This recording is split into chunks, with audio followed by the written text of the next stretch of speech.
Good evening, folks, or good morning, or good afternoon, depending on where you are. A very warm welcome, as usual, back to What's for Tea. It's lovely to see you, and I hope you're all having a great day so far.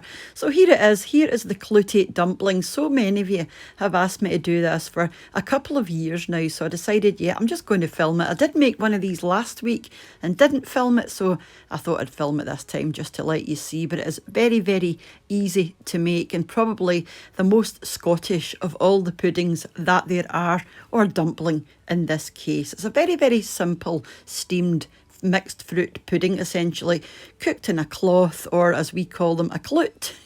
And that's why it's called a clootie dumpling. So you will need some material or cloth, and you will need some string as well. But the cloth that you use, I mean, you can use anything. You could even use, a pillowcase, if you wanted. But just make sure it's not fluffy and it doesn't have any sort of wee bits that are going to come off, during the cooking process. This is the one that I'm using, and it's just a muslin cloth. So something similar to this. But like I said, you can use an old tea towel or an old pillowcase if you prefer.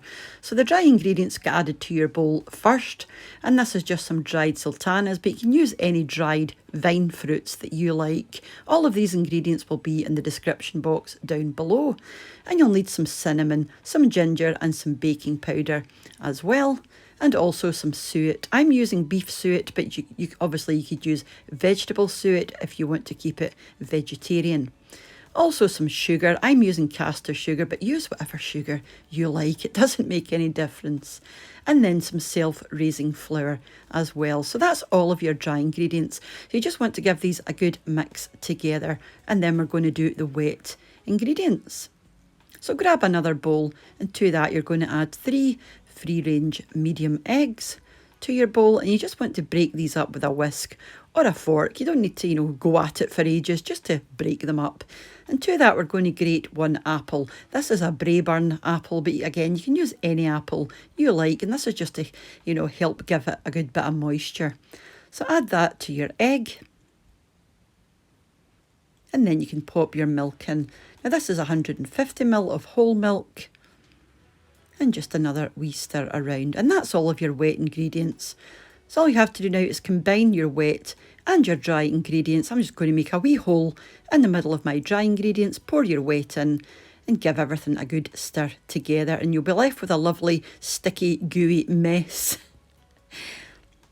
If you find your mixture is a bit on the dry side, you can always pop some more milk in, and likewise if you think it's too wet, you add a wee bit more flour in, but this was ideal. So go over to your cooker, and you should have a nice big pan of boiling water. You just want that about half the way filled. Throw in your cloth, and this will scorch it nicely. Lift it out with a fork because it will be roasting hot. And then when you can, open it up and lay it nice and flat on your work surface. Just like this. And this will be nice and damp. And then to the top of that, you just want to go over with some plain flour. Give it a good liberal dusting. You want plenty of flour on there because we are going to shake the excess off anyway. You don't want too much flour on there. I mean, you don't want too thick a skin on your dumpling. So any excess, just shake off, and you can just chuck that in the bin. And then you'll want a bowl, and just lay your cloth over the bowl, and this is going to make it ever so easy. Rather than, just putting your mixture in the middle, and then it might slide all over the place. So I like using a bowl. Pop your dumpling mixture in the middle, and you just want to go around and pick up all of your edges so that there are no gaps. And then we're going to grab some string. If you double your string over, make a wee loop. You can pull your thread through, and it's really easy, especially if you don't have anyone to help you, easy peasy. And then you can just make another couple of knots. You want this nice and tight. And do use traditional string. Don't use anything with wax or coloured string or anything like that, because it may, the colour may bleed or leak, or your string may melt. So use a nice fabric string. And at the other side, just make a wee knot. So go over to your pan, and you want to put a heat-proof plate. I'm just using the top of a casserole dish to sit my dumpling in, just so that it doesn't come in direct contact with the bottom of the pan, or it may burn. And with the rest of your string, just loop it round the top of your pan. If it has a wee knob like this, if it doesn't, you can just wrap it round your handle. It's just to keep it in place. So cover and cook this. Keep it boiling for about 3 hours and come back and you can see the rest of my tea things are there. We're having chicken pie. Lift your lid off and then with your string you can easily lift that up out of the water and your string isn't going to be warm at all. And I'm just going to slip a baking tray underneath this and then take it over to my work surface. And all you have to do now is snip off your string and get rid of your string. Carefully open up your wee parcel. Now this isn't going to look the prettiest, but don't worry, we are going to put it in the oven and it'll get a nice colour. And once your top half is exposed, you just want to slip a tray over the top and invert that on. Flip it over. And then take off your cloth. And this is exactly what you should have. Like I said, doesn't look very pretty, but it's absolutely delicious. Now you can have this as it is if you like, but you know, typically what is done is pop it into the oven for 5 to 10 minutes on a kind of medium heat, just to let it go kind of toasty on the top. And as you can see, it looks much more appetizing now. Now you can either cut this into wedges like a cake, or you can cut it into slices, or you can crumb it. You know, it's entirely up to you what you do with it. I like to do both. So this is a wee wedge here, and as you can see, it's just like fruit cake, and that's what it is at the end of the day.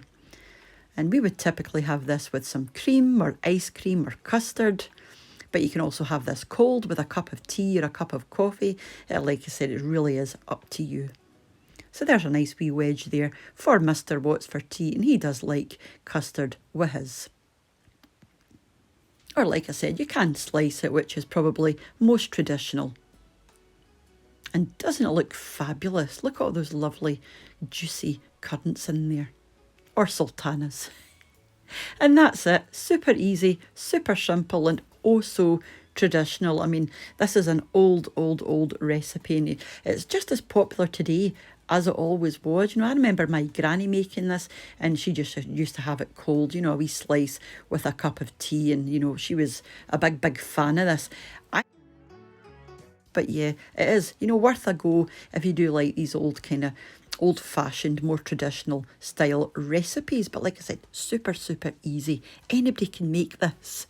And just before I move on and leave you, I did want to say a big thank you again to the supporters of the channel over on my Patreon page, and to the channel members here on YouTube as well. So thank you all very much for supporting the channel, whether it's you know, through Patreon, through being a channel member, or simply by watching, leaving your lovely comments, or even sharing the videos. Some of you do, and I really do appreciate it. So I will be back during the week with my wee grocery haul, and then obviously back on Sunday for meals of the week again. So hopefully I will see you back. And if you're not yet, why not follow me over on Instagram? I'd love to see more of you over there. And I'm just What's for Tea 3 over there in case you're looking for me. But all of this information you'll find in the description box underneath the video. So whenever I see you again, guys, mind to take care of yourselves. Have a nice rest of your day, and I'll catch up with you off soon back here on What's for Tea. So take care and bye now. Bye.